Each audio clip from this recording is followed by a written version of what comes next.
All right, here we are with the single track session number 99. 99? Yeah, 99 Luftballons floating in the summer sky. That was a good song. That was a good song. Still is, but I haven't heard it for a while.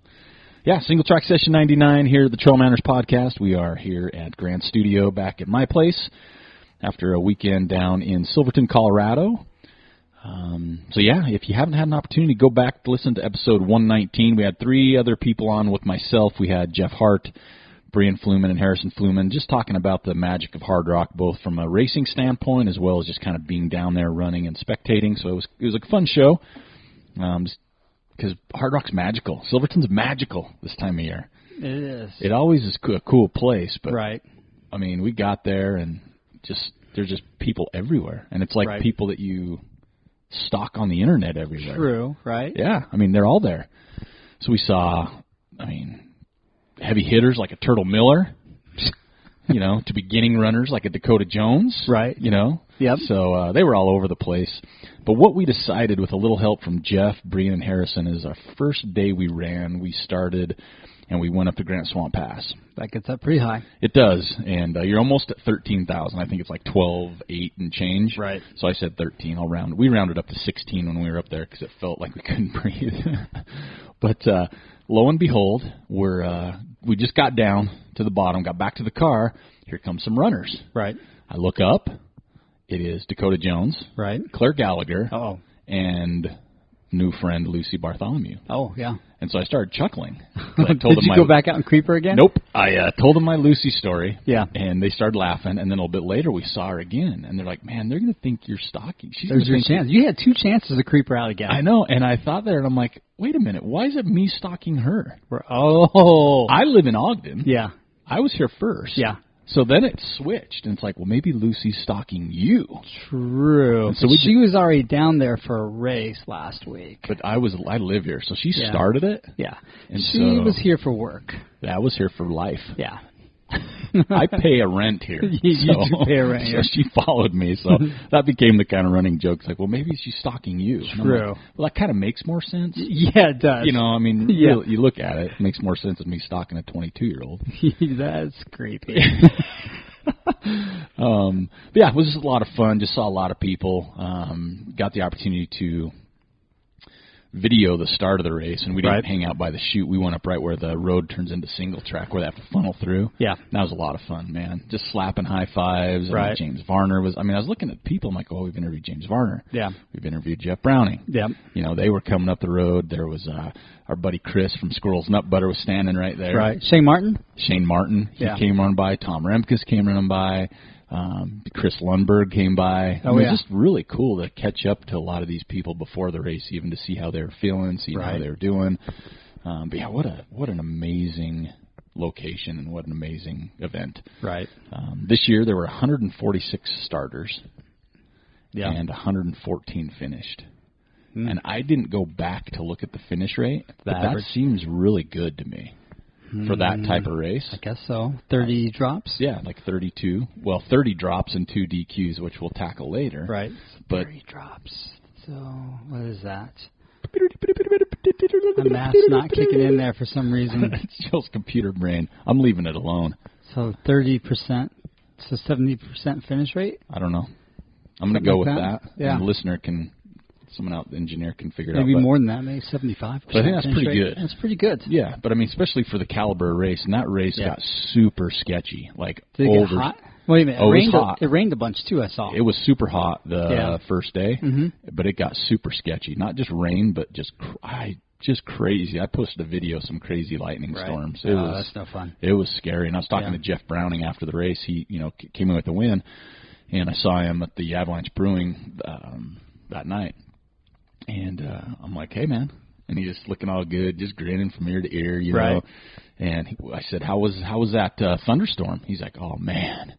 He's like, he was literally like by this piece of rock. It was like flat slate, just hugging it, just like hoping. Trying to blend in. Yeah, yeah, exactly. Camouflage himself from the lightning. But he's like, dude, it was scary. He goes up there for like 20 minutes just waiting. Right. It's just hitting all around. You can feel it in the air. Oh, it's the worst. And then you talk to a lot of runners, and that's how it was. I mean, some got just basically scared. If you listen to James Varner, he DQ'd at or dropped at mile 82 to 86, somewhere in there. I can't remember the number, but because he got so wet and cold, he'd left that aid station and had to come back because he had nothing warm and he had to drop just because of the weather. So.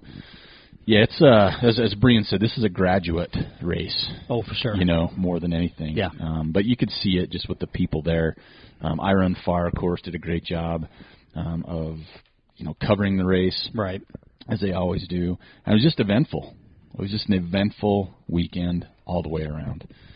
We'll talk about it here a little bit later because we like to hear people's 2 cents, and I really do, as long as it stays cool, just about the race and stuff. But yeah, we had a contest, but let's go down the results. We'll just do top 5. Yeah. Not that top 10 isn't a big deal, but top 5, because we did have a contest. We do have a winner. Okay. Nobody picked Jeff Browning to win. I picked him in the top 5, which a lot of did, but Jeff Browning comes away with the win in 26:20, right, which is a great time. Yeah, it is. Especially coming off what he's done. Jeff Rome came in at 26:34. He was closing hard. He was 14 minutes back. Yeah. And you also, you think about it too. It's like Jeff was running a smart race, but when he found out, like mile 90 or something, that 91. That he was the leader. Right. You wonder if he was just kind of coasting a little bit. I don't know. He knew Rome was behind him. Yeah, so but he was battling to keep his second place. That's true. Right. Jeff Rome did 26:34. Troy Howard 27:09. Yeah, old guy coming in. He looked good too when he came down. Benjamin Buckland 27:41, and Jesse Haynes, California 28:34. Nice. And not 7 minutes, but we'll go 6. Jess and Murphy was 7 minutes behind, but. So that's the top there. The women's side, as we talked even last week, Sabrina Stanley came in with the win in 30:23. She looked solid. Nikki Kimball, super cool to see her. That's about where we predicted her to be. Yeah, she came in second, 32:18. And then Darla Askew, 32:52. Right. Kaori Niwa, 33:46. And, Lise. I want to say Lisa. I'd say Lissy. Lissy Plantier, 38:57. And that was a top 5 women, but that's a huge difference between 1 and 5. Yeah, so first place woman is 30:23 and 5 is 38:57, so over 8 hours. Yeah. And if you go to 6th place, first to 6 is about 12 hours. That's significant. Yeah, so that's first to 6. And the men's first to 6, you are 26 to 28, so 2 hours. So it was a little bit different. Yeah, it is. And it was. People did mention that down there. It was just very heavy, percentage of men running the race. Right. But it was a good race. It was a little warm. First day, it looked like it was warm. It was. It was warm. We did some moving around, and it was warm. Right. I was like, oh. And then we went to... we went to Grand Swamp Pass, went to Ice Lake, or Island Lake, then Ice Lake, and we had to fill up with water. Right. Because I only took a couple, and everybody's filling up. But then Harrison and Brian's stereo pin wasn't working. Oh, scary. So I ran the last from there to the finish. Right. Without water. Because I put water in it, and it probably would have been safe because we were up at Ice Lake, and it was like crazy. It probably would have been. Yeah, but why risk it? It is. And I'm like, I guess... I could lose a little weight. Yeah. But I didn't want to do it that way. No. You know what I mean? It's like I don't have enough wet wipes on hand to take care of 10 days worth of... It wouldn't hit you until you got home, probably. I know, it wouldn't have. I'd have felt great, and then I got home, and I'm like, oh, this is it. Yeah. This is what that feels You're making that Uber call. That's right. Uber grocery. Yeah, Uber Eats. Yeah. I need some soup. Yeah. So you stop by the Walmart and get me some wet wipes? And some broth and some Desitin. But yeah, just super fun. Except for, and I just told Joel the story, my car broke down twice. Yep. So you got sorted? I did, and I want to tip my hat. I know they don't listen to the podcast for multiple reasons. AutoZone, Margie, and Eric. There you go. Margie was the manager on Sunday afternoon, 110 degrees when I broke down. And this was in Grand Junction, Colorado. There you go. Margie sold me an alternator right, and a battery, and her husband Eric drove an hour and a half right, from whatever he was doing with his kids yep, to replace my alternator on a Sunday. That's a good guy. I thanked them both and told them they restored so much of my faith in humanity on that day. I'm glad you didn't give them the Pliny's, though. I did. I brought 2 Pliny. The one store only sold me 2 Pliny's. That's all they would give me. I brought 2 back. One for Joel. Mine's in the fridge. Right. I mean, you were grateful, but not that. Yeah, let's not. I would have taken an Uber home from Grand Junction. Gotcha. You know, that wouldn't have been too bad, right? But yeah, it was kind of a mess, and it kind of lost my train on Saturday night. My car had already broke down, and I was kind of in that mode of, okay, there's no auto shop in this entire town. Right. There's nothing in Ouray. It's Saturday night. It means no one's going to open until Monday morning. Right. In Durango, the wrong direction. Yep. I was panicked, and I was frantic. But good friends, Harrison and Brian, they were there for me the whole time. They said, oh, we'll do whatever, and I just didn't want to ruin their trip either. Because mine sucked at the end. But it was a great time. I choked on chicharrones. Uh-oh. Bought a bag of chicharrones, choked on those pretty hard. Yep. Almost Did you get died. the Heimlich? I almost died. It was like it just clawed into my throat. Oh, those things are disgusting. They're super good. No, they're not. They're so gross. Dude, you should have, like, PTSD now thinking about those. Well, it was funny. I choked. I had, like, 4 left. As soon as I started feeling better when I got back to my tent, I started eating the others. I'm like, By yourself, you ate some? Yeah. That's not smart now. Yeah, it's all right. I had plenty of water and beer on hand. Water. Just you go over to a stump to give yourself the self-Heimlich. Oh, there were stumps everywhere. Yeah. Yeah, it would have been no problem. Good race, Hardrock 100. Still my favorite race in the country, even though I've never run it. Probably never will, especially after your experience at altitude. Yeah, just kind of getting back to there. Right. I'm like, it takes a special person to run this race. It does. It really, and my hat's off to everybody. I don't care if you finish or not. That race is hard. Man, elevation profiles, everybody looks at that. That doesn't even do it justice. No. You get up there, and it is just a bitch. It's kicking your butt the whole way. There was no snow, so there was the screen. We talked. It's like the screen, that loose dirt was almost worse than snow. Yeah, true, right? Because we got to Grant Swamp Pass in the first 20 yards. Yeah. Dude, I was seriously... I had a 4-point stance, or 5-point stance. 5-point stance. I'm not both, sure I want to know what the 5 is. My butt. Okay. I almost ripped a hole in my shirt. Oh, you were going down that way. So, people were kind of, like Jeff Hart, he freaking took off like Killian. And I'm like, it ain't going to happen. Right. And we just shot a mini bottle on top and ate beef sticks. But I was terrified. I really was. I'm like, I don't like heights. And I don't like falling. It's not being up there I was scared about. It was falling down. Falling thing. Yeah. At our advanced stage, falling is no fun. Yeah, it isn't. And I thought, well, if I could fall and I make it to the lake, there's a chance of survival. True. I'd have a couple abrasions. Yeah. But it's intense, man. We'd hit a flat section. We were probably at 12,000 feet, say, and hit a flat section. Right. I started to run. Yeah. About 15 yards. It's like, I'm gonna walk. I'm gonna walk this. Yeah. I'm gonna walk this in. Who put this douche gray here? It is a monster. So I will go back. I will get on the course more. I've been on so many beautiful parts of the course, but more and more in my head, my aging plus my intelligent level, I'm like, I think it's cool that people do this. I really do. It's a cool race. Soft rock is a better option. It is, and I see so many more people doing it. Yeah. I went down and did it one year. I didn't do the whole thing. Because I wasn't in shape, and it's still hard for 3 days. It was a 3-day trek. But I would love to go down for like a 5-day. There you go. Where you can just not have to chill. Yeah, a little more than just that. really enjoy it. But it was a lot of fun. Saw so many people. But that race, man, congratulations to every single person that showed up. That is...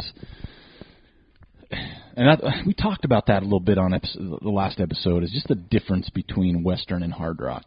Yeah. It's such a different race. They're both hard. They're both hard in their own way. Yes. Like I could see myself running Western. Oh yeah. More than I could Hardrock.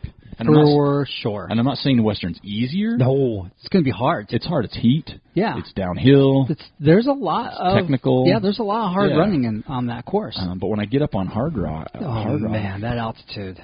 And it's a different ballgame. But it's so pretty. Yes. That's the hard part. It's everywhere. And those thunderstorms.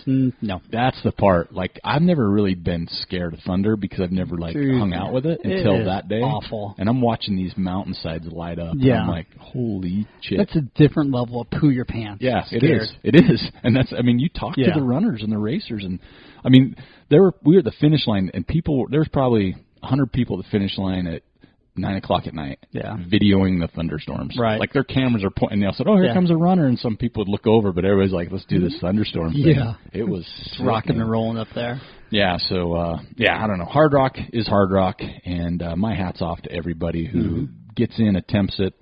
I don't know if that's in my future anymore. I know there's a time, but after this weekend, more and more, I'm like, That's probably smart. Yeah, my recliner is about the best altitude I want to get right now. But there was other races. We'll move on. We'll come back to Hardrock. Okay. But there was Speed Goat, which this is probably, looking at it, was probably the most stacked Speed Goat field I've seen. Looked pretty good. We've had some big names here before here in Utah. 2012 was pretty big. It was. That year Killian was here. Yeah, Killian. You had some Timothy Olsen, I think, and I don't know if he's there that Ricky year. Gates was here that year. Yeah. That was a big stacked field. This year, Ruth Croft signed up and crushed it. 6:23. That's so fast. Oh my gosh. 7 minutes later, though, was the second place, Taylor Nolan. That's pretty tight for that race, 7 minutes. It is. But then third place was a little further back, like 7:01, so about a half hour-ish back. Right. But I mean, there was names there like Yao Wang, Ellie Greenwood. Yao Wang didn't start. Oh, she did. Yeah, I don't know why. DNS, huh? Yeah. On the men's side, David Sinclair from Vermont. He won in 5:27. That's fast. It's the slowest winning time since 2011. It's still fast in my book. Oh, yeah. Like, let's see, at 5:27, I might have made the first climb. Yeah, right. Exactly. Sage Canaday was second, 2 minutes back, and Tim Tolfson was third. Wow. Tim Frericks is listed as a DNF on that race. I can see that, yeah. Right? I mean, yeah, for sure. And I don't mean that in any disrespect. No, I mean, come on. He just finished Western States a month ago. Yeah. So that was a big race this past weekend. Well, we'll throw in a couple others. Vermont 100, which is pretty iconic, one of those originals. One of the originals. The women was Lindsay Simpson. She won there in 18:02. The men's side was Jason Lance in 15:36. So, and we'll come back to that one as well for different reasons. Tahoe Rim Trail 100 was this weekend. Yeah. Bree Lambert, she won the women's race 25:18. And I'm going to say this, and I don't mean it. This is more of a holy hell factor. She's 50. I know. Way to go. Way to go, old chick. Yeah. Right? And we've met Bree, and we've had her awesome. on the show, and she is absolutely amazing. But she won the women's race 25:18, 50 years old. I mean, you look at her, she doesn't look 50. No, she doesn't. She's like 30. But that's awesome. Yeah. I love seeing that come through. The men's side was Jim Atkinson, 21:11. That's a hard course. That is a hard course. And that's up pretty high in altitude, too. Yeah, I don't know what the elevation is there. I want to say that's like 6,000 feet to start there. Yeah, I think it would probably. Have to be. Yeah, it would have to be. There's some of those mountains there. So, yeah, that was kind of some races that took place this weekend. Badwater is the big one coming up. Everybody's talking about. That's going on right now, isn't it? As we speak, I think it started. Right? It's like excessively hot for them right now. I thought it started Monday, the 23rd. Does that sound right? I think you're right. Okay. But it's 135 miles in heat, so it takes a little while. Yeah, like they're having dumb heat. Yeah. There's no other way to describe it. It's like 130 degrees. But see, I think I would do. The only reason I think I could do decent in that race would be my nutrition. I would just take eggs with me and drop them on the concrete every once in a while and just have a fried egg. Throw up some bacon, on there. Here fried you go. Egg as I go. It's here's my own aid station. I'm at breakfast. Yep. Done. Because that's a bugger. That's a race I've never looked at and said, that'd be fun. I've never looked at. It's hell no. Hot asphalt and hot, flat as a pancake. And it's pretty hot. But there's some big hills. Yeah, and it's hot. And it's really hot. Yeah, those are some big ones going on this past weekend as well as coming up this weekend. Also, let's not forget, folks, super excited for the guys and the gals at the Putz race. Yep. Palisades Ultra Trail Series. We've been talking about this ever since we heard Wind. We've had them on air. Right. And they have gone out of their way, I think, to dial this thing into a different level. Yep. Especially for a first-year race. And as many races as they're putting on. Yeah, exactly. Then we got a Kids K, a half marathon, a 50-mile, and a 100-mile. So I haven't been following this closely because I'm not running it, but I heard that they had a little bit of a kerfuffle with the 50-miler. Okay. Have you heard this? I'm in the marathon, and I know they tweaked the finish to that a little bit. Did they? But I haven't paid close enough attention to the race. I haven't either. No, this is just coming through word of mouth through other people. I guess for the 50-miler, you had to get bussed out to a different place to start. Okay. All right. And then you were going to finish at the YMCA. Okay. So there was some confusion whether they were going to have a shuttle service running people back out to their cars. Gotcha. Right? Okay. Yeah, that's what it was. Start? Yeah, to the start. Okay. And it wasn't really clear. And then also, it's so remote. It is remote. From my understanding, I guess there was only 2 places for drop bags in the 50-miler, which I think is fine. Yeah. And I guess some people were kind of getting upset because their crew had to drive, way far away and had to take a 3-mile shuttle into the aid station. Okay. Boo-hoo. That's what I'm saying. Dude, they had a good course, and they had to change it. That bothers me. It bothers me, too. It's a race, it's not a spectator sport, really. And it's a race they signed up for. If there was 2 drop bags, and then there's enough aid stations, say there's 4 of the 5 aid stations in that first 50 miles, that's enough. Hey, Beaverhead 55K? Yeah. No drop bag? Yeah, well, duh, it's 55K. Yeah, but I mean, you're talking a 50-mile having 2 drop bags. That's fine, right? That's what I'm saying. It's like a 55K, this had no... And that 55K, you could have used... I mean, that was hard. So you're out there a long time. You could have used one. I mean, I first saw them like, okay, I'm packing a vest. Yeah. Right? But a 50-miler... that bothers me. Right. And I'm going to touch on this later, too. And I'd like to see them, though, do a start-finish at the YMCA for the 50-mile. Yeah. That is a must. It's necessary, and I hope that they can figure that out. Yeah. Same, just for all the races need to start-finish there at that YMCA. Yeah. They got to figure that out somehow. Yeah, that would be cool. So that would cut down their logistics, but don't kowtow to runners demanding access for their crew. Yeah, my crew... No. That bothers me. Especially when you're signing up for a race. It's a race. I mean, it's a backcountry race. The marathon. I'm running the marathon. 26-point-something miles, right? Maybe. There's 3 aid stations. Yeah. Okay, 3. So, I mean, rounding up, that's like... That's hard. 8-ish miles apiece. So and that's going to be a hard 8 miles. Yeah, I mean, the first aid station's at like mile 9 point something. Yeah, so let's say 10. So 10 miles. I mean, you're running 10 miles for first aid station. The second aid station is at mile 17 or 18. Right. So there's another 8. Right? Yep. And there's from those 2 aid stations, it's all uphill. Yep. For 8 miles. Oh, yeah. And gonna be hard. And then you hit mile 17-ish, it's downhill pretty much the finish, but your next aid station's at like 22. Right. So there's 3 aid stations on a marathon. Yeah.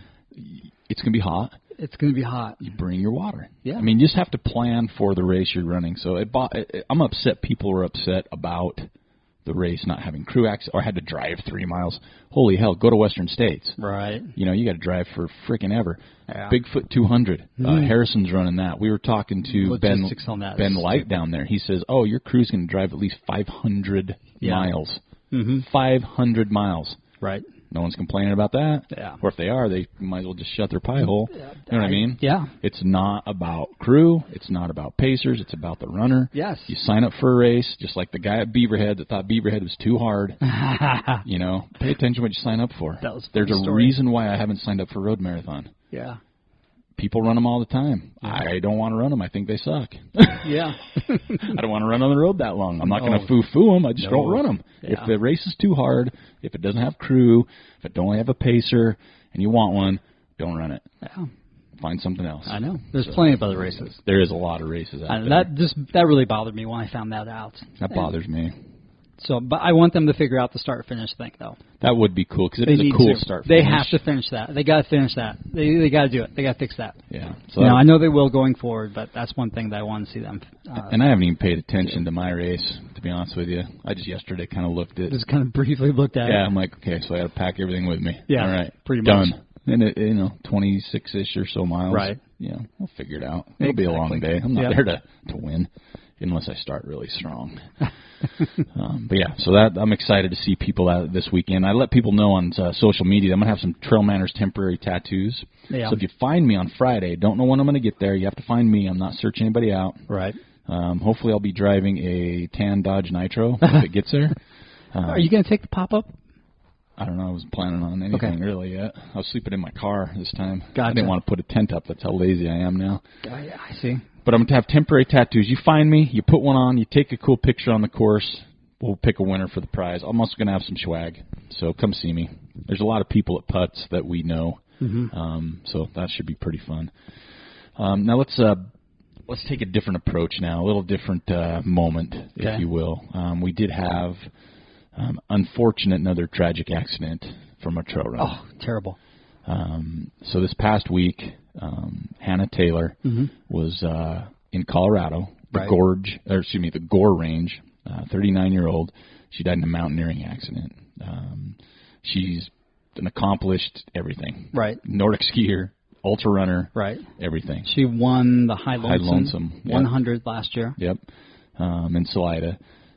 29 hours, 59 minutes. Tragic fall. She fell off the ridge. That was pretty much it.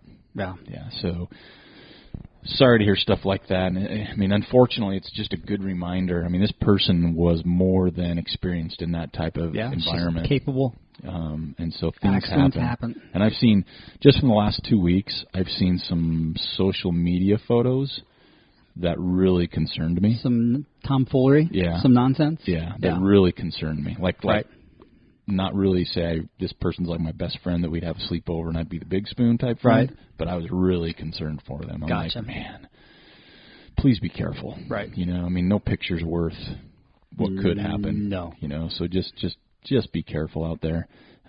Things happen. It's tragic. That's why they're called accidents, but we also got to be smart enough not to put ourselves in those positions. Right. And we saw Gabe Joyce. Yeah. Another guy. He was going for a wind FKT on some section. Yeah, the Wind River Range, was it 100 miles? No, maybe, I don't know. I can't remember the distance. I didn't pull it up, but something like that. He broke some ribs. Fell through the snow. Yeah.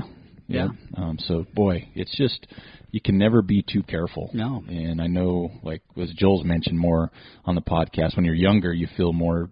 You feel invincible. Right. Or more, you can take more chances. Yeah. And I've noticed that in myself. As I've gotten older, I'm like, nah, I'm good. Nope, yep, I'm good. Yeah. I don't need jalapenos on my burger. Nope. I'm good. Jalapenos on the burger. I won't take any more chances. So, yeah, but just be careful out there. Boy, we just hate to see stuff like that happen. So, our condolences to the family there, and just sad news in our community, one of our people, so to say. I guess I got ahead of myself, and I didn't announce a winner of the Hardrock contest. Who won? So it was close. Yeah. I was pretty impressed. Let me just say that. All right. Now, I'm not trying to go anywhere than what I'm saying here, and I know people like to skew things, but nobody picked Jeff to win. Okay. It was pretty much, I think everybody that entered, and I'm looking real quick, everybody picked Javier. To win. I found out that's how you say it, Javier. I said it Xavier because it's an X. It's Javier. Oh. Professor X is what we call him on the show. He needs to be Xavier. I believe that. And everybody picked him to win for the men's side, so everybody missed their first pick. On the women's side, it was a little skewed, but we had a lot of people out of 10 guesses, so you get 10. Everybody at least got 6 right, so that's pretty good, 60%. Yes. That's pretty good. The winner got 8 of 10 right, and it's funny that they got all 5 women, and they got 3 of the 5 men, and one was at Brendan Turnboli, who I saw even after the race. He DNF'd. He threw up a lot, he said. He's like, I just couldn't stop throwing up. That happens at altitude. And he weighs like 115 pounds, so you can't throw up too much at 115. Yeah. But nice guy. He didn't, and then he had Professor X winning. But Christopher Pack. Nice. He had 8 correct. Whoa. And there was some with 7. But he definitely nailed the time was the tiebreaker, which we didn't need here on this one. So Christopher Pack got 8 right, and I think the next closest there were 1, 2, 3 was 7 right. And one of our guests, our guesses, David Stevenson, he said if Turtle makes it in, because he put this before Turtle found out he wasn't in. He goes, he had him first to the river. With Eric, he's going to give him a helmet and a top 25 finish. So top 25. Yeah, that's funny. He wouldn't even been first to the river because it's uphill. That's true. But Christopher Pack, go ahead and shoot me an email, manners@trailmanners.com. We'll get you some cool gear out just for winning, and thanks for all those who participated. Definitely wasn't as deep as the Western race, but we appreciate everybody that participated in that one. Right. Now let's. I'm going to get into the debates now. Okay. Before we start going down further, because they've been on my mind hard. Okay. I had to drive by myself. But you had a lot to think about. Other than your car breaking down. I tried. And Dave Matthews Band has his own Sirius radio station right now, Channel 3. That's all I listen to. Okay. Live concerts and everything. Mm-hmm. But let's start with Vermont. Oh, yeah, it's a good one. Okay, let's start with the Vermont, and then because Hardrock had a couple. So Vermont 100, there's some controversy coming out of that. Right. Now, before I start, let's just make sure everybody knows the Vermont 100 race director is a woman. Mm-hmm. She's a female. Right.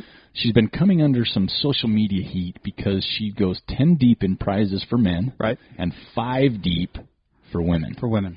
And people got wind of that and just scolded her bad on social media. Did she have a response? She did. Okay. She had an amazing, very eloquent response, probably better than, and I hope, if this was me, I would have had to definitely take a couple of days off before I wrote it. Yeah. She did it, and I'm like, man, this lady is got it. Right. And essentially she said, when I took this over, there was top 10 awards, period. Yeah. Not genders. It was top 10. Right. So in this race, it was mainly top 10 men. Right. Right? So they changed it, and they went to top 10 men, top 5 females, because like last year it was 79% male race. Mm-hmm. This year it was 76%. Okay. And kind of her feeling and thought was this is, the men 1 through 10, it's tight. And then so on, right? To 15, 20, who knows? Right. Well, women, she was finding that 1 through 5 was pretty tight, but 5 through 10 was not, as we saw even on Hardrock's results. Yes. And so she's like, I'm just going, based on percentage of runners, right, and what their finish time, kind of is. That's what she decided. Right. Now, 2 things that catch my attention here. One, she's got blasted for being not gender equity. She got. Well, this is a female runner. Yeah. Right? Yeah. So there's that, and it's her race.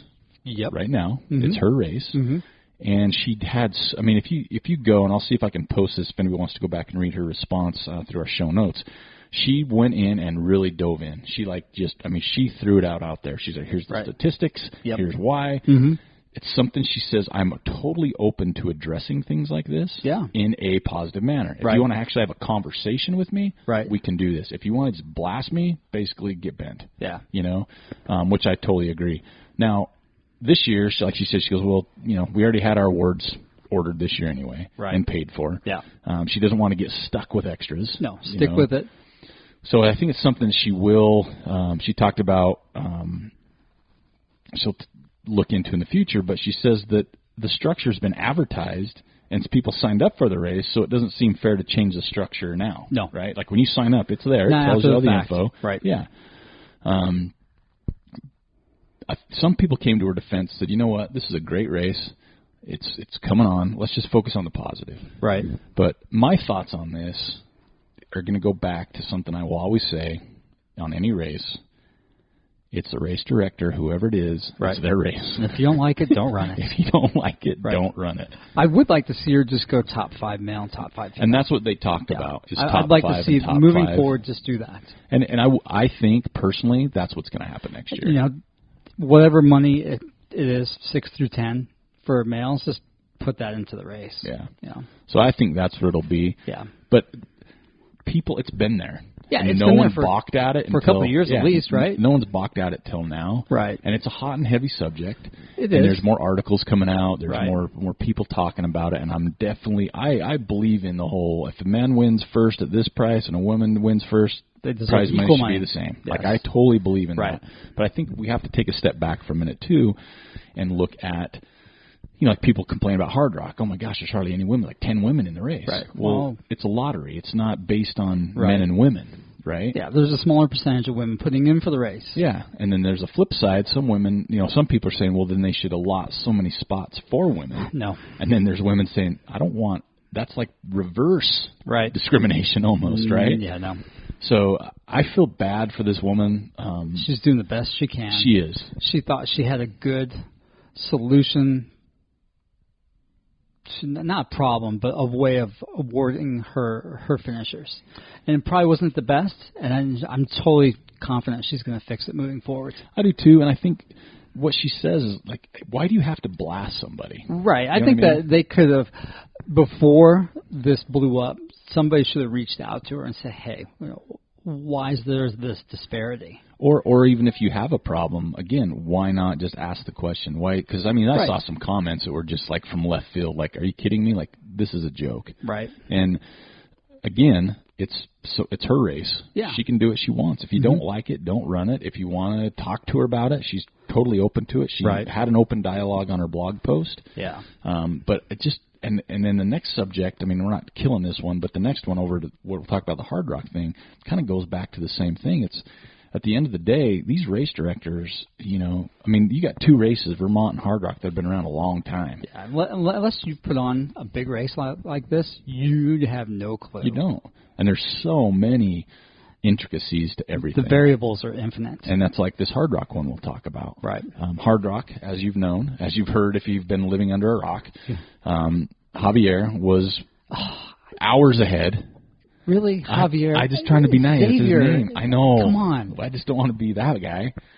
So he was way ahead of second place. Almost 2 hours. And he got disqualified. Now, I was there. Right. So there's a few things I know that maybe we all don't know. And it's not even that. It's just being there. Right. Number one, the heat. He passed through, and I saw exactly where he was. Right. I didn't see him pass through. I wasn't the guy that took the photo. I wasn't that guy. But I was on the course at 2:30 in the afternoon. It was hot as balls. In that area. It was hot. Yeah. And that area where he was running out of Ouray, it's uphill. Yep. And you go to Bear Creek, which is the road, and there's a parking lot right there. Right. Well, I was driving Jeff Hart and another gentleman named Joel to Ouray from Silverton. Right. They needed to catch their Pacers. So I'm driving him there, and this Joel guy in the back seat, I'd never met him. He just caught me and said, hey, you going to Ouray? I said, yeah. Right. He's like, jump in. Nice. He's done it all. He's done TDG, UTMB 4 times, done Hardrock. I didn't know who he was, but he's legit. Yeah, he right? is. And we're talking about the race.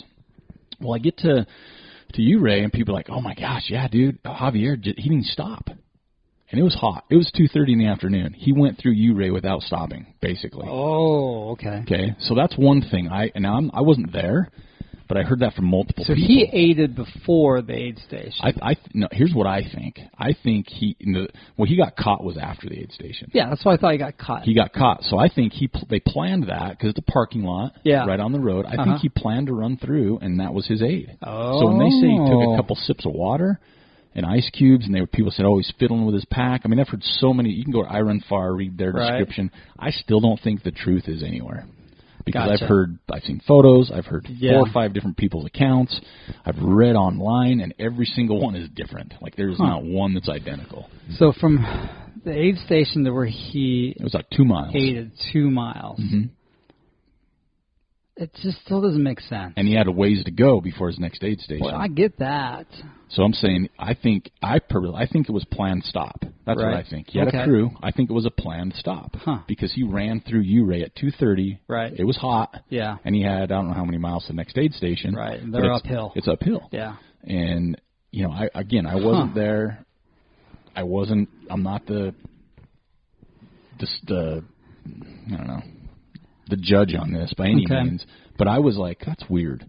Right. To me. Like, I couldn't imagine in the heat of the day running through an aid station if I knew I had 6 miles to go uphill to the next one. You know what I mean? Like a lot of uphill, too, I think.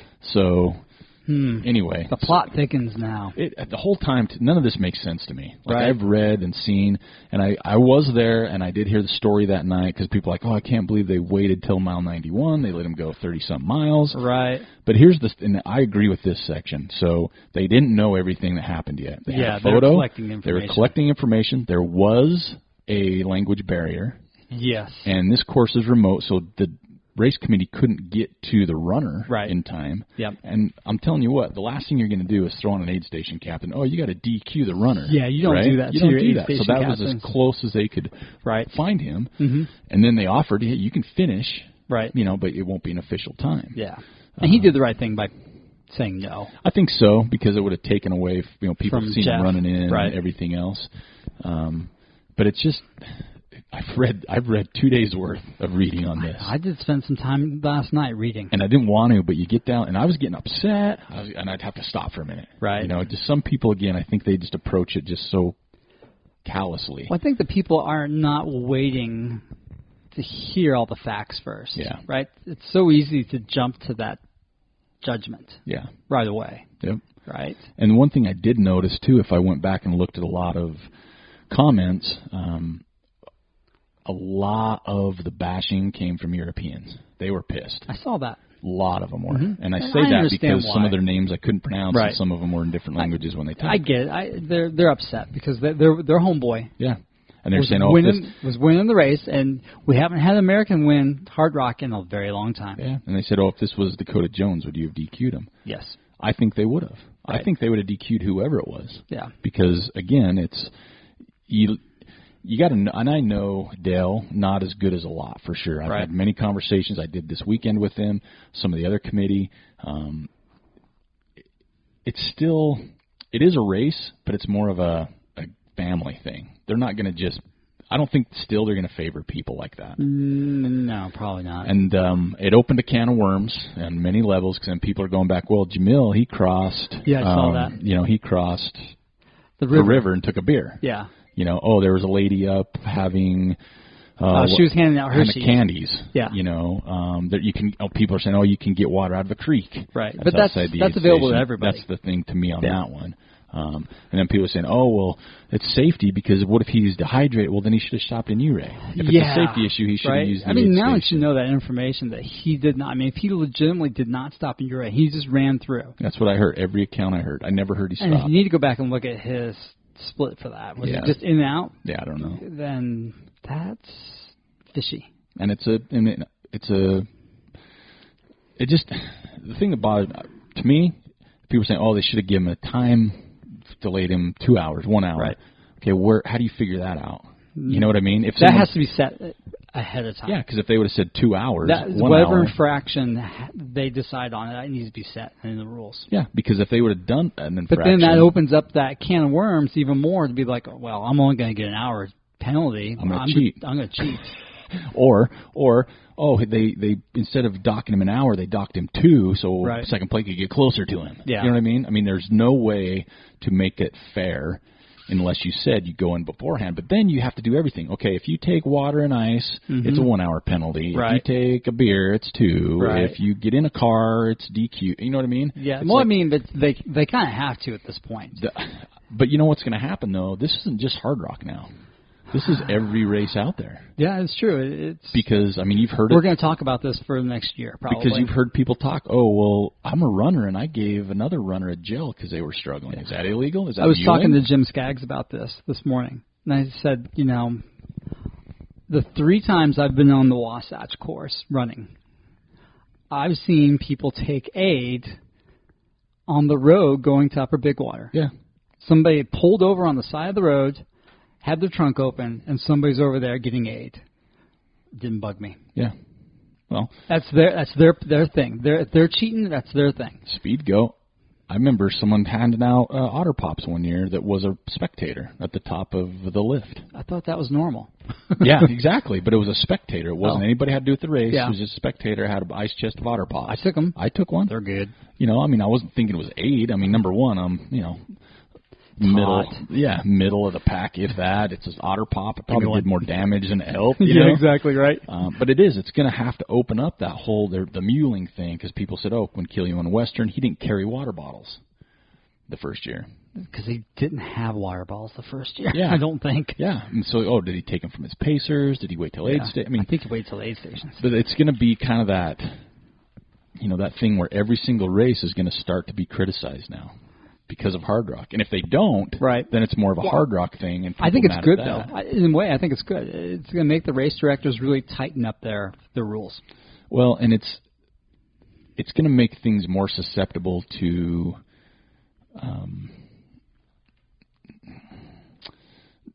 things happening on the course that you're not anticipating. Like there's things that are going to happen that you didn't plan for.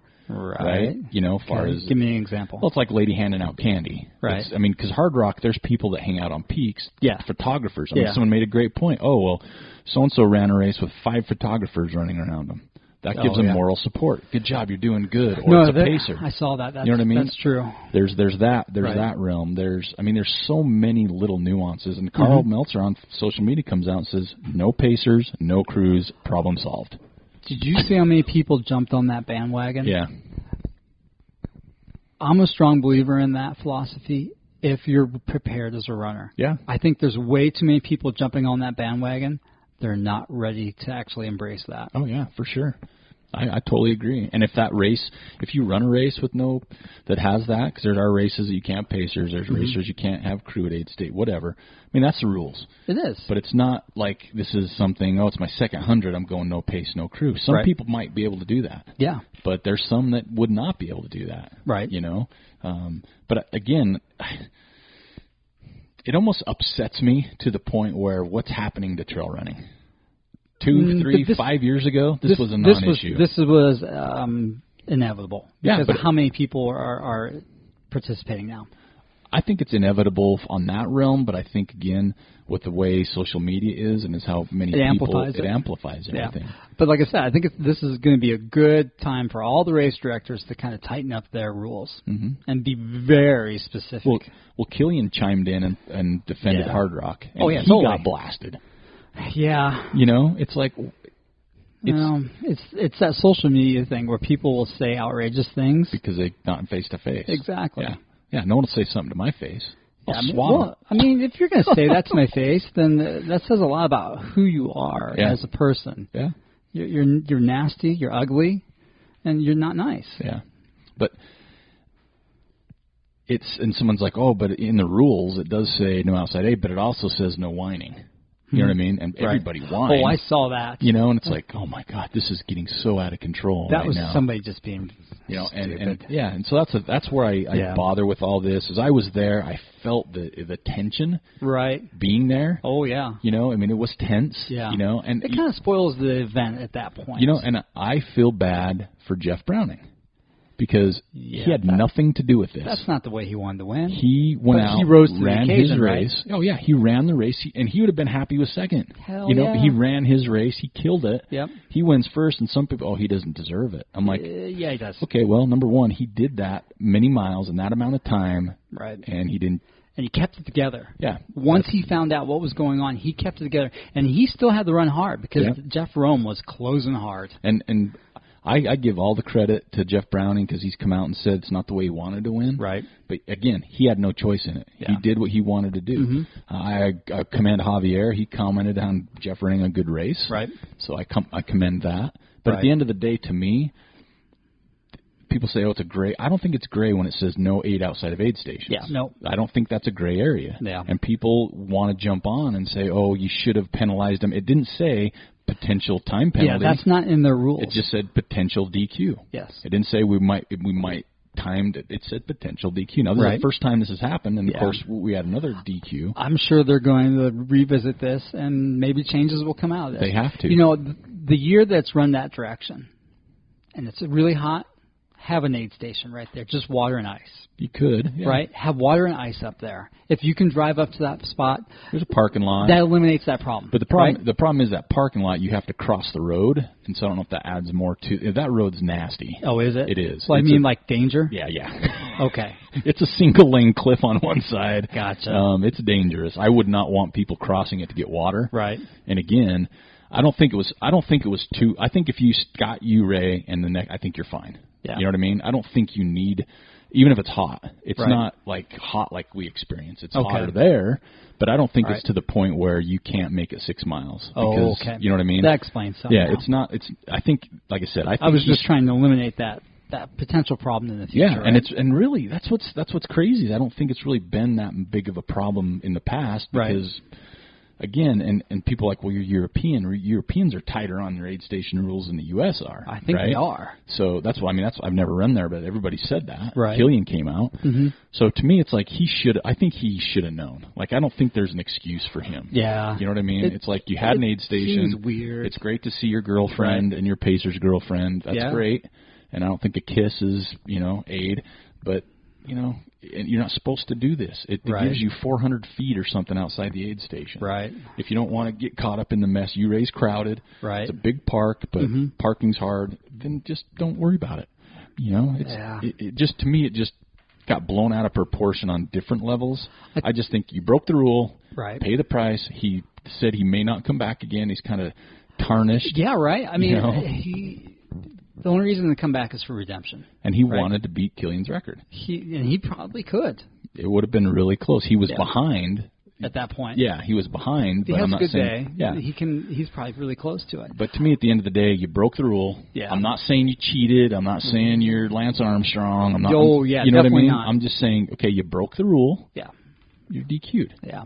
Done. You know what I mean? You admitted to breaking the rule. Right. It wasn't like a small infraction. I don't believe it was, personally, because there's no. I've heard, they were playing with his pack. Yeah. It wasn't just two. I mean, he said I took 2 sips of water. I'm like, I don't buy that. I really don't. I'm sorry. I wasn't there, but I heard things, and I don't buy you took 2 sips of water. Right. Why'd you stop? And you're just covering yourself at that point, saying no I just took 2 sips, but really got full on AIDS. And I have nothing against even with this. I'm like, I would love to see him come back and do well. I do too. But at the end of the day, because that's what our community is about. Yeah. And even down there, it wasn't like people were pissed off or it was like, man, that sucks. Yeah. You know, he was having a good day. He was, and everybody wanted to see him do well. Jeff Browning would be the first to tell you he won the race. Right. He'd be the first to tell you, I wish he wouldn't have got DQ'd. Yeah. As much as he wanted to win that. And I think that a lot of people wanted to see the time bonus or the time penalty thing.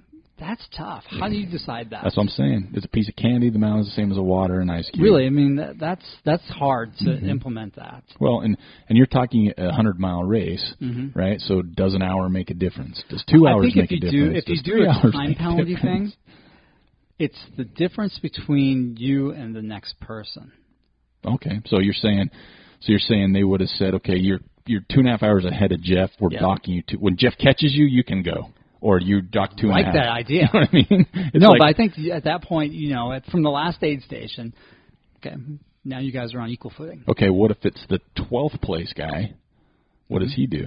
Same thing. 5 minutes? Yeah. So that's where it's not fair, right? I know it's not fair. It can never be fair. That's what I'm saying. It's like, that's why, to me, fairness is you do it, you're out. Right. It's harsh. Everybody said that's harsh. I agree it's harsh. But you knew it was harsh. You knew you shouldn't have done it. So to me, it's like, you break the rule. It's the same for first place and last place.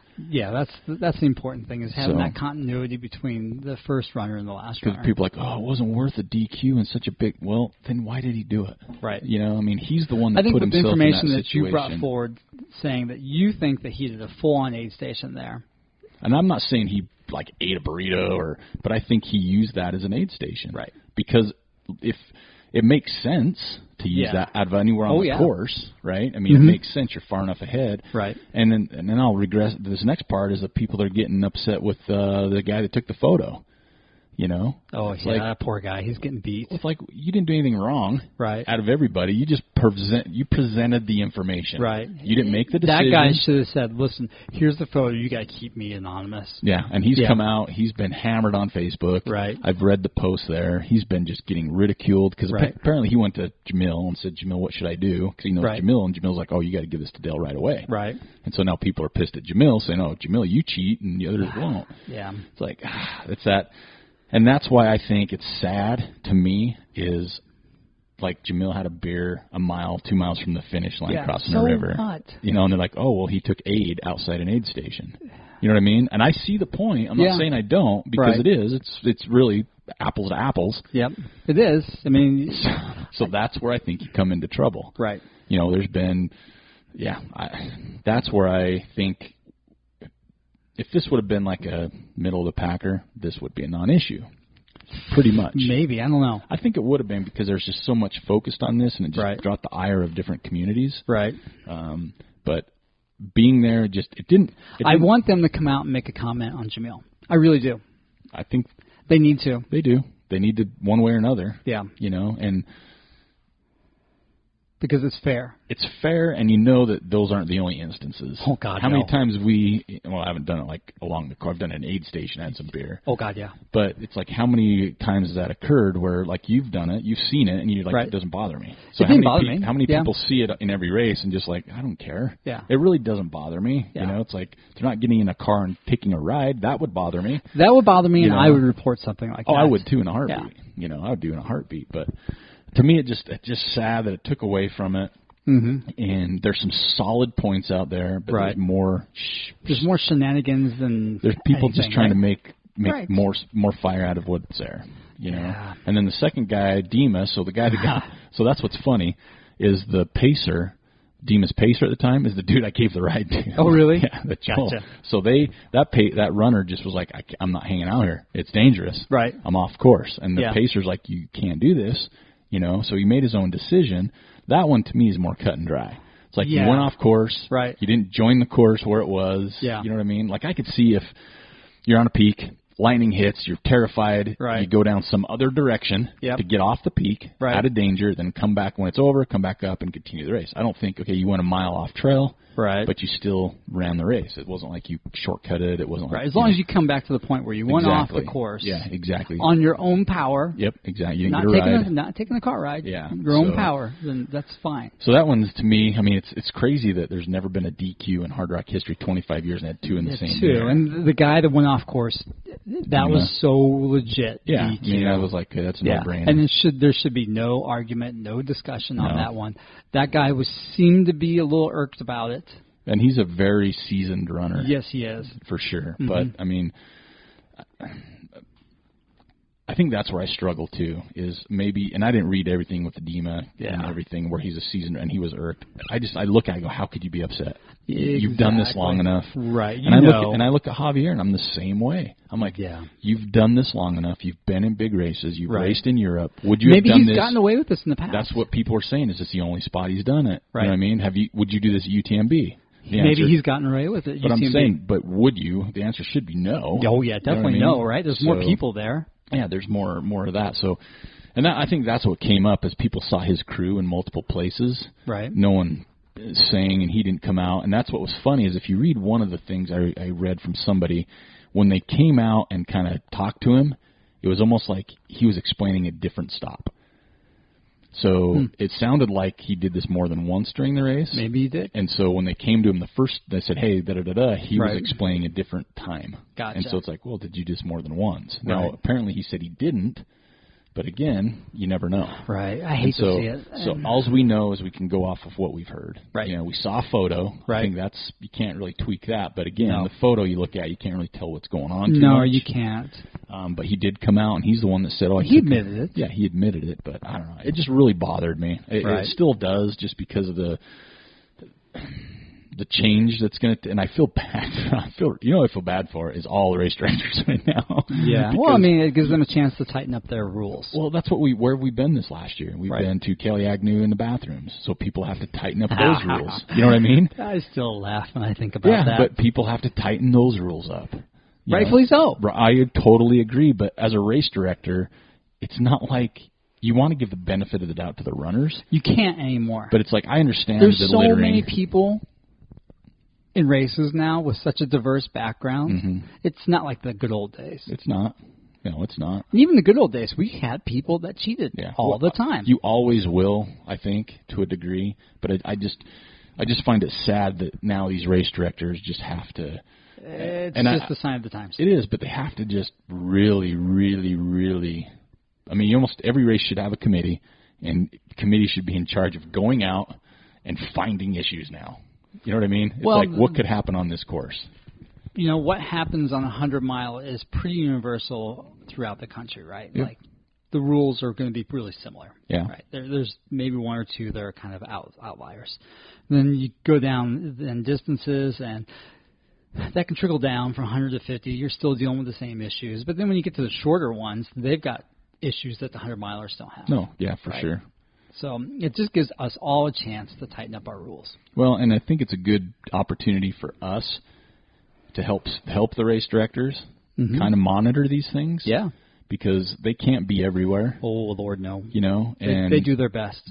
They do. And you look at some of the race, and I'm not saying every single race director is awesome, because I know some that aren't, but for the most part they are, especially these bigger ones. Like, they're so invested at Hardrock. That's funny. You know what I mean? I know which one you're talking about. But at Hardrock, they're so invested in what it is. Yeah, they are, right? It's the community. I mean, really that town just relishes this race. This will be a side note in a couple of years. Oh, yeah. Yeah. Yeah, but I mean, so Beaverhead, race I ran 2 weeks ago, you could get aid on that course with a four-wheeler pretty easily. And some people would never know, because there's four-wheelers that can drive up and down. Oh, right? Yeah, I know what you're talking about. Uh-huh. So I think that's why I get concerned with people in races. So first of all, if you're listening to this podcast and you're thinking of ways to cheat, quit listening to this podcast. Yeah, right. I don't want you. But it is. It's where people are trying to figure out ways to get an advantage, whether it's right or wrong. And if it's a question, don't do it. That's what I tell my kids. Yeah. If you have to make a decision, if you're doing something and in your head you're kind of thinking, is this right or wrong? Don't do it. Yeah. That's what I tell my kids. Yeah. You can always go back and figure it out and do it again, but if it's questionable, just don't my wife do it. tells me that with the burritos. Joel, if you think about this, you probably shouldn't eat it. Do you want to eat the second one or not?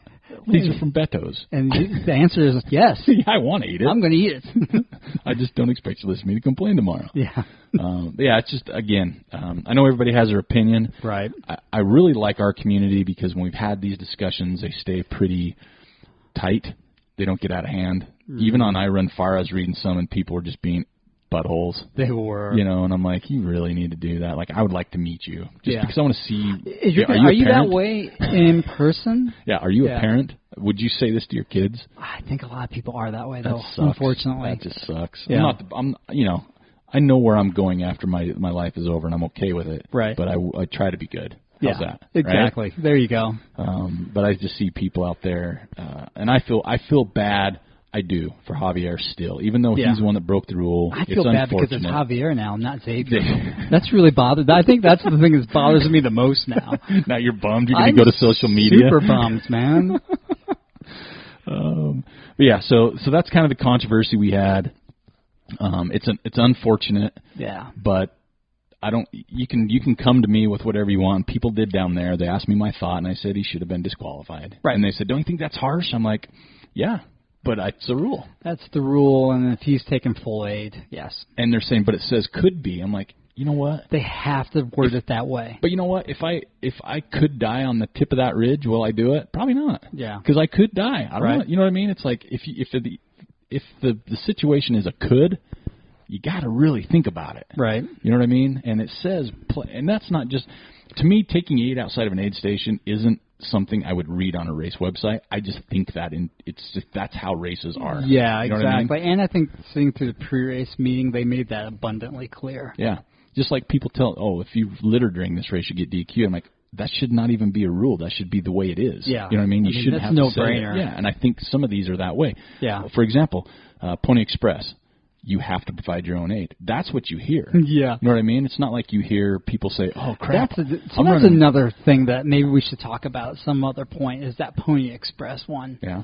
I don't like that format. You don't? You have to provide your own aid. I think it makes it harder on the runners. So if you don't know what this race is, they have a 50-mile option and a 100-mile option, and you have to provide your own aid station. Basically, your car drives around. Yeah, so your car will drive down the road and wait for you. Yeah. And so that basically means that this whole race is littered with cars. Yeah. Creating dust, it's not probably going to create too much of a safety hazard for runners because the cars are going so slow, but maybe they're going fast. I don't like that format. Well, he can easily set up an aid station halfway on the course. So here, I'm going to be the devil's advocate on that one. My thing is that's just that race, right? That's how that race is, and people like that, and people will run it for that reason. I understand. Yeah, I mean, I don't like breathing dust when I'm on a normal race. That's the thing. You know, why have your runners suck all that dust? Maybe they don't as much as I don't know. I've never been down there. I've talked to runners out there. It's a dusty course. Yeah, and I just think to me that takes away from the enjoyment of racing. All those damn cars out there. It's a Pony Express. There's no joy in that to me. Yeah, I know people love it. It's just not my race. That was a tangent. Yeah. All right, let's go back to where we are. Let's wrap up this Hardrock. Yeah, we've been on it for a while. Yeah. So anyway, if you ask me, you can debate just like a short corner. He deserved to be disqualified, right? I mean, there's no debate to me. I understand it. I've read everything, but at the end of the day, I would expect to be disqualified if I did that. Right. Period. And I wouldn't, but I would expect to. Right. Now, if you really want to bust into it, what about like Jamil's beer? What about the candy on the top of the peak? I think that's where you get sketchy. If it's not your crew, because I heard people say, what if it's not your crew? What if it's just somebody doing something And that's where I think that they're going to clarify things. Yeah, and that's where I think it gets... It's just no matter what the decisions come out for these, there's going to be arguments because people are never going to be happy. But and if you don't like the rule, don't run the race. That's what I'm saying. There we go. Back to the end of the day, end of discussion. If you don't like it, don't run it. Because people are saying, "Oh, well, I'm never going to want to put in for Hardrock again after that." Well, then don't. Then don't. Then someone else is going to get in that wants to. That's right. You know what I mean? It's like if you don't want, and people, I think, I read some comments, people bashing what happened based on them not getting into Hardrock. You know what I mean? I did see a lot of people upset about that. It was more of a, well, I'm just not going to put in anymore. Yeah. It's like, okay, dude, great. Don't. You know what I mean? It's like, you're just pissed because you've never been in. Yeah. And you're 57 now, and you started putting in when you were 20. Yep. But no, I think at the end of the day, and we've said this on our show, and there's races I like that I wouldn't run, and it's because it's me, right? It's like, I'm not saying it's a bad race. It's just not it's not interesting to me. Right. And so I'm not going to run it. I'm not going to rip on them. I'm just not going to run it. Right. And so if you don't like the rule of no aid, if you don't like how Dale handled it, and you don't want to run the race, don't. Because he's going to have plenty of people that still do. Oh, yes. You know what I mean? It's still the hardest 100-mile race in the country. Throw Western in there, and there's a few others, but I'm saying, well, yeah, that's not a 100-mile race. That thing's a junk. Oh. Okay, so I'll tell you a Barkley story real quick. Okay. So the guy that I went over to you, Ray, he ran the Barkley Fall Classic. Oh, okay. Yeah? Oh, he's done Barkley. Yeah. He did the Barkley Fall Classic. He said it was harder than Barkley because he said going up Rat Jaw, the bushes were like 15 feet tall. Like they weren't cut down. He says you're crawling through them, he told me. And I'm like, son of a... That sounds awful. Yeah, right? So anyway, regress there. But yeah, end of the day, if you don't like the race, if you don't like what they do, just don't run it. There you go. You can go on the course. You can go run down in Silverton anytime you want. Yeah. And I've done that, and I've never run the race. So if you like a race, just don't run it. But just don't be an a-hole, period. There's a good way to end it. Yeah, so that's what we'll say there. Because we got a few more things to hurry and cover. I know this is going long, but I'll tell you why. Next up we have, let's hurry, do some rattle off. Strava week, got some new name here. Michael Conley for distance, 1:14, and run time, 30:21. 100-miler. I'm thinking so. Climbing was Matthew Zabriskie, 29,542. I think he's a Salt Lake fella. So that's pretty legit. As I mentioned before, this week I will be at Palisades Ultra Trail Series. I'm coming in on Friday, don't know what time, sleeping in my car because I'm lazy. And I will have a little portable shower. If you bring water, you can use it. And I'm just doing the... Wait a minute. What? Say that again. I'm bringing a portable shower. You have to bring your water. You got to bring your own water. Because it's like a... That sounded a little weird. It does, but I made my own shower. It's like a weed right. sprayer. That's right. You did make that one. Okay. And it works awesome. That's not as creepy as I thought it was going to be. Yeah. But yeah. Okay, so you definitely need to find Eric now and use his shower. Yeah, and you can take a picture of it because you can make your own. It's super convenient. So, yeah, I'll be down there. Real quick, Joel will be out of town next week. Yes. He's going to be taking his second level. Yeah, he's going to be enjoying the heat. He's going to take his thong and his tube top so he doesn't overheat. No, what, baby, my pasties. You're going to take some, like, super tech material pasties, right? That's right. You're going to cut up one of your race shirts. Yeah, that's right. So next week we will have a single track session, but it will be single track session 99.5. Because we're not doing single track session 100 when we're not together. Gotcha. That's a big 100 is a big deal. 100 single tracks. That's a lot. That is. That's 2 years worth of single track sessions. Yeah, and that doesn't include our Thursday shows. We're only at 119, so single track's catching up. Yeah. Because they're easier to do. Damn right. But next week will be 99.5 because Joel won't be here. Right. I will most likely be doing it by myself, which I don't like unless I can find somebody else. What else we got? I'm going to do Ask TrailManners because the Woody Footies, I still haven't decided. It's difficult because we had over 70 this time. There were some really good ones. We say that every week, right? But this one we've had them from different places in the world. Yeah. And that's a different. That's special. That's super special. And Turtle posted one of his man crush. He had Jamil posted a picture of Jamil. So I'm gonna let Joel start with the Ask TrailManners. We've got one question this week. It's a really good one. We've kind of talked about it before. All right. Hey guys, doing a 12-hour in the beginning of September in St. George. Ooh, that sounds hot. 7 a.m. to 7 p.m. Oh, Lord. Obviously, it's going to still be hot. Yeah. A majority of my training is in the early hours. We know he runs at 3 a.m., 4 a.m. in the St. George area. Any suggestions or advice to prepare for the heat? Thanks, Dave Stevenson. So Joel's going to start with this. Oh, my gosh. And I'm going to look at these Woody Footies one last time. Because there's like 3. And it's going to be one of those things I'm just going to see. I'm going to pick C. So we need to know what the aid station setup is going to be like. Is it a loop course? Is it a loop course? I think it is. All right, let's assume it's a loop course. Is the aid station going to have sufficient amounts of ice? We need to know that. That's a big one. Because if they do, then you and the ice are going to be best buddies. You need to get a bandana. Get one that has the little pocket in it. So you can put that in there, put it around your neck, and just keep refilling that every time you come through. I saw that Solomon's got this special little hat now. Dude, I saw that last week at Hardrock. That is legit. It's white. They can put the ice in the top, and it closes up. It's like out of bungee closure. Yeah. Yeah. I gotta See if you find can that. get your hands on something like that. Yeah, that's bad. I think that'll be money right there. I think that's really going to be the key thing. Just ice down that bandana. Get ice under your hat. That's huge. That really helps. Stay wet. Have a change of socks. Have some squirrel's nut butter. God, make sure you have that. Okay, so here's a quick tip on the squirrel's nut butter. All right. If you're putting it on in the morning and you don't want to turn the light on and wake up your family, make sure that the squirrel's nut butter owie stick is not next to your regular stick. It's like your deodorant stick? No, the squirrel's nut butter. The spicy pepper one. The spicy pepper one, yeah. that's for owies. For heat. Yeah, because when you put the spicy squirrel's nut butter on the taint, you don't know it right away. But about 5 minutes later, everybody knows it. Everybody knows it. And it hurts like a son of a gun. And it doesn't go away for a while, despite you trying to wipe it off with a washcloth.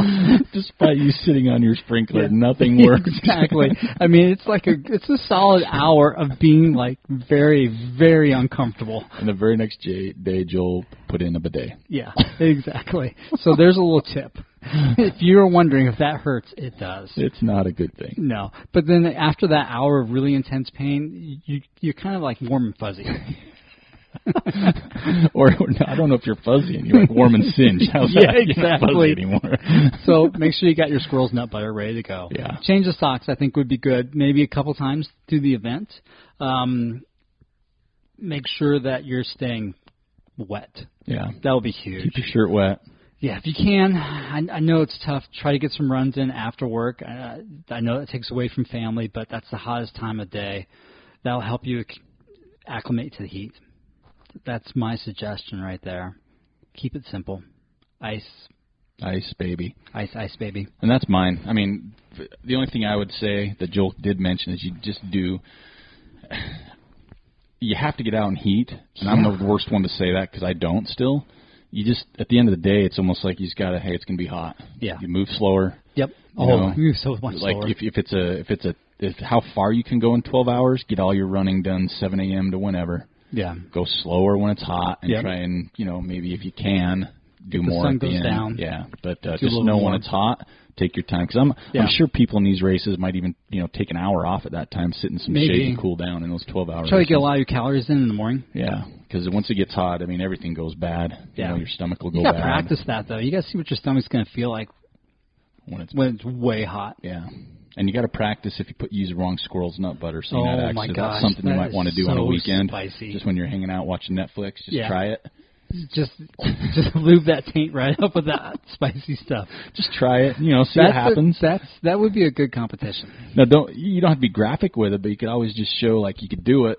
Have your shorts back on, start videoing for Where'd Your Feet Take You video. Yeah, exactly. Or Tooey Wooey, just so we know, because I'm not going to try it. Well, I've tried it for everybody, so you don't have to. Joel took the bullet for everyone. I definitely took the bullet.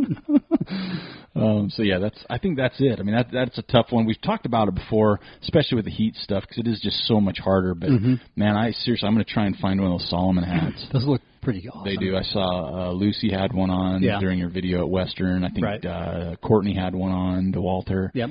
I just want one for hanging out in my living room. Yeah, right? Just like, pa-ching, put a beer up there. Uh-huh. Stays nice and cool. Yep. Just you could stand it up, cinch around it. Yeah. You could wear it like you could put one of those hand heat things in the wintertime in there. Ooh, yeah. Keep the top of your head warm. It's just you can do a lot with it. So I hope that answers that question. Put your chips up there. Oh, that'd be like a good bowl of chips. Huh? Like when you're racing, just chuck them up. The bottom two might be a little soggy. That's all right. Just line it with foil. Yeah. Oh,